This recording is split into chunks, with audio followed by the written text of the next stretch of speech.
राधे राधे हरे कृष्णा भक्तों, आज हम सुनेंगे इंदिरा एकादशी की व्रत कथा। इंदिरा एकादशी 28 सितंबर दिन शनिवार को हम कथा करते हैं शुरू। धर्मराज युधिष्ठिर बोले कि हे भगवान, अब आप कृपा कर अश्विन माह के कृष्ण पक्ष की एकादशी कथा कहिए। इस एकादशी का क्या नाम है तथा इसमें कौन सा फल मिलता है, यह सब समझाकर कहिए। श्री कृष्ण भगवान बोले कि हे राजन, अश्विन माह के कृष्ण पक्ष की एकादशी का नाम इंदिरा है। इस एकादशी के व्रत करने से समस्त पाप नष्ट हो जाते हैं। इस एकादशी का व्रत करने से नरक गए पितरों का भी उद्धार हो जाता है। राजन, इस एकादशी की कथा को सुनने मात्र से ही विजय पद यज्ञ का फल मिलता है।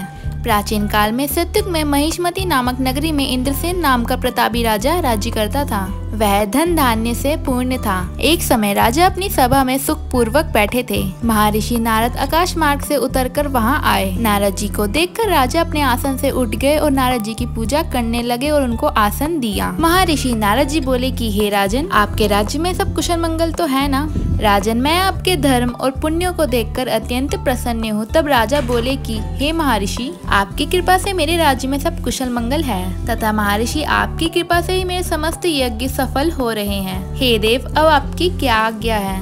इस पर नारद जी बोले कि हे राजन, मुझे एक महा आश्चर्य हो रहा है कि एक समय मैं ब्रह्मलोक से यमलोक गया था। उस समय मैंने यमराज की सभा में आपके पिता को बैठा देखा। राजन, तुम्हारे पिता महाज्ञानी, दानी और धर्मात्मा थे। वह एकादशी के व्रत को बिगड़ जाने से यमलोक को गए हैं। तुम्हारे पिता ने मुझसे तुम्हारे लिए एक समाचार भेजा है कि तुम मेरे पुत्र के पास जाओ। मेरे पुत्र का नाम इंद्रसेन है, जो महिष्मती नामक नगरी का राजा है। मेरे किसी पूर्व जन्म के कर्मों के कारण मुझे यह लोक मिला है। यदि मेरे पुत्र इंद्रसेन अश्विन माह के कृष्ण पक्ष की इंदिरा एकादशी का व्रत करे और उसका फल मुझे दे दे तो मेरी मुक्ति हो जाएगी। मैं इस लोक को छोड़कर स्वर्ग लोक को चला जाऊंगा। जब राजा ने महर्षि से अपने पिता के इतने दुखी पूर्वक वाक्या को सुना तो वह सुनकर अत्यंत दुखी हुए और इंदिरा एकादशी की व्रत की विधि पूछने लगे कि अब आप मुझे इस एकादशी की व्रत की विधि बताइए।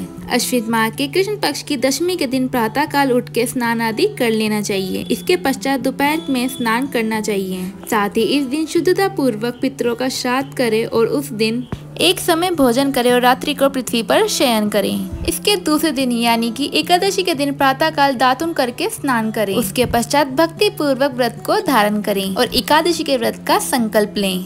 इसके पश्चात दोपहर में शालिग्राम जी की मूर्ति को स्थापित करें और ब्राह्मण को भोजन करवाएं। साथ ही में विष्णु भगवान जी की धूप दीप नैवेद्य आदि से पूजा करें और रात्रि को जागरण करें। इसके उपरांत द्वादशी के दिन मौन होकर दीन बंधु सहित सभी को भोजन करवाएं। हे राजन, यह इंदिरा एकादशी की व्रत की विधि है। अगर तुम यह व्रत विधि पूर्वक करोगे तो तुम्हारे पिता को अवश्य स्वर्ग को जाएंगे। महर्षि नारद राजा को उद्देश्य देकर अंतर्ध्यान हो गए।